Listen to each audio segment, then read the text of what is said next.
नमस्कार दोस्तों, आपका स्टडी लाइट यूट्यूब चैनल में एक बार फिर से स्वागत है। दोस्तों, हम कर रहे हैं आरएएस प्रीलिम्स 2023 की प्रिपरेशन, जिसमें हम राजस्थान की पॉलिटी पढ़ रहे हैं और राजस्थान की पॉलिटी में भी हम जिला प्रशासन को पढ़ रहे हैं, जिसमें हमारे 2 टॉपिक कंप्लीट हो गए हैं, संभागीय आयुक्त और जिला कलेक्टर। आज हमारा तीसरा टॉपिक है जिसका नाम है उपखंड अधिकारी यानी कि सब डिविजनल ऑफिसर, जिसको हम शॉर्ट में जानते हैं एसडीओ के नाम से। तो चलिए शुरू करते हैं।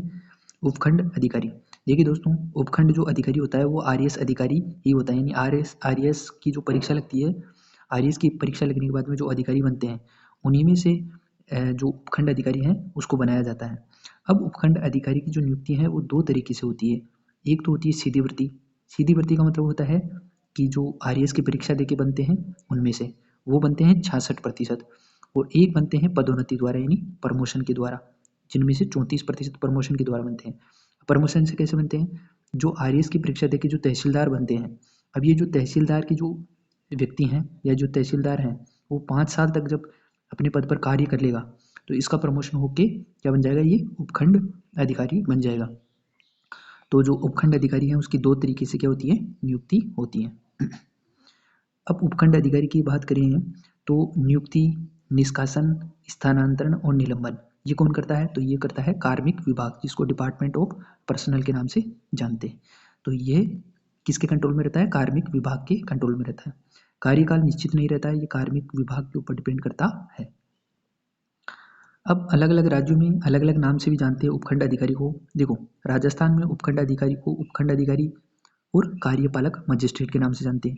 वहीं तमिलनाडु के अंतर्गत उप जिला कलेक्टर के नाम से जानते हैं और महाराष्ट्र में प्रांत अधिकारी के नाम से जानते हैं। अब हम इसके कार्य एवं भूमिका की चर्चा करेंगे।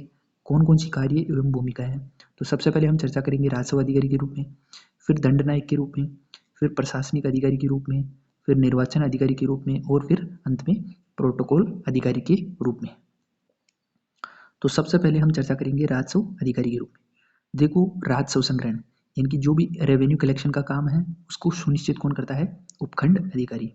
इसके अलावा भू अभिलेखों का प्रबंधन, जैसे कि जमाबंदी जारी करना, भू नक्शा जारी करना या नामांकन पंजिका जारी करना।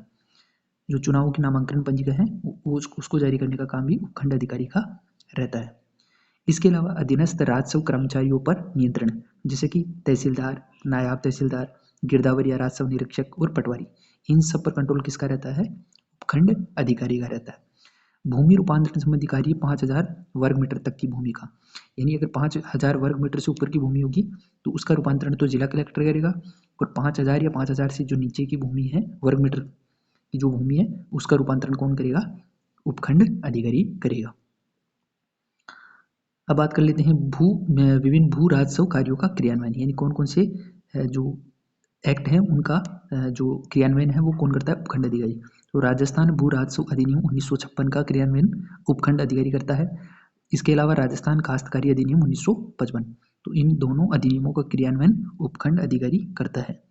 उपखंड में विभिन्न राजस्व अभियानों का क्रियान्वयन, कौन कौन से अभियान चलाए जाते हैं? देखो, उपखंड में प्रशासन गांवों के संघ अभियान, न्याय आपके द्वार अभियान और आपका जिला आपकी सरकार अभियान, इन सभी जो अभियानों का क्रियान्वयन है उसका कौन अधिकारी कौन रहता है? उपखंड अधिकारी, यानी उपखंड अधिकारी के द्वारा ही इन अभियानों का क्रियान्वयन किया जाता है।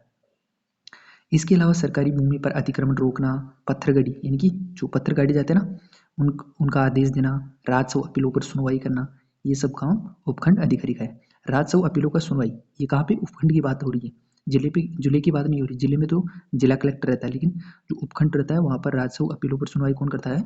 उपखंड अधिकारी करता है। इसके बाद में बात करते हैं दंड नायक के रूप में। तो उपखंड में कानून व शांति व्यवस्था बनाए रखना, उपखंड में कर्फ्यू लगाना, इसकी अनुमति को किससे लेनी पड़ती है? जिला कलेक्टर से। जिला कलेक्टर अनुमति देता है, उसके बाद में उपखंड में कर्फ्यू लगाया जाता है, और सीआरपीसी की धारा 144 के तहत। इसके अलावा शांति भंग के मामलों में जमानत प्रदान करना, सीआरपीसी की धारा 151 के तहत, इसकी अनुमति भी जिला कलेक्टर से लेनी पड़ती है। उपखंड में पुलिस थानों व उप कारागारों का निरीक्षण करना, ये सब काम कौन करता है? उपखंड अधिकारी करता है। अब उपखंड अधिकारी का प्रशासनिक अधिकारी के रूप में क्या कार्य है? तो उपखंड के प्रशासनिक विभागों में समन्वय सुनिश्चित करना, यानी कि कोऑर्डिनेशन करना।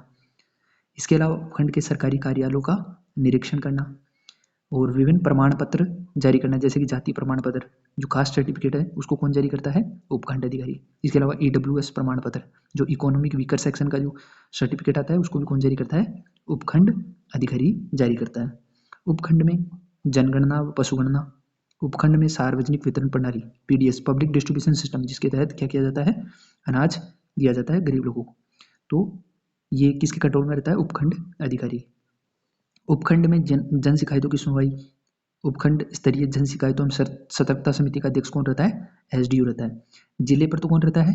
जिला कलेक्टर रहता है। और उपखंड पर कौन रहेगा? SDO रहेगा। इसके बाद में हम बात कर लेते हैं निर्वाचन अधिकारी, यानी जो इलेक्शन ऑफिसर होता है उसके बारे में, उसमें कौन कौन सी भूमिकाएं रहती है SDO की। तो देखो, सहायक निर्वाचन अधिकारी रहता है MP व MLA के चुनाव में। निर्वाचन अधिकारी तो कौन रहेगा? जिला कलेक्टर। और सहायक निर्वाचन अधिकारी कौन रहेगा? जो उपखंड अधिकारी है वो, यानी SDO। निर्वाचन अधिकारी पंचायती राज संस्थाओं व शहरी स्थानीय निकायों में क्या रहेगा? निर्वाचन अधिकारी। यानी MP व MLA में तो क्या रहेगा? ये सहायक निर्वाचन अधिकारी रहेगा SDO, और पंचायती राज संस्थाओं व शहरी स्थानीय निकायों में निर्वाचन अधिकारी रहेगा उपखंड अधिकारी। इसके अलावा बूथ स्तरीय अधिकारियों की नियुक्ति, जो चुनाव के जो अधिकारी रहते हैं, जब चुनाव होता है तो उसमें जो अधिकारी काम करते हैं तो उनकी नियुक्ति कौन करता है? उपखंड अधिकारी। उपखंड में मतदाता सूचियों का नवीनीकरण करना, उपखंड में मतदाता जागरूकता कार्यक्रमों का क्रियान्वयन करना।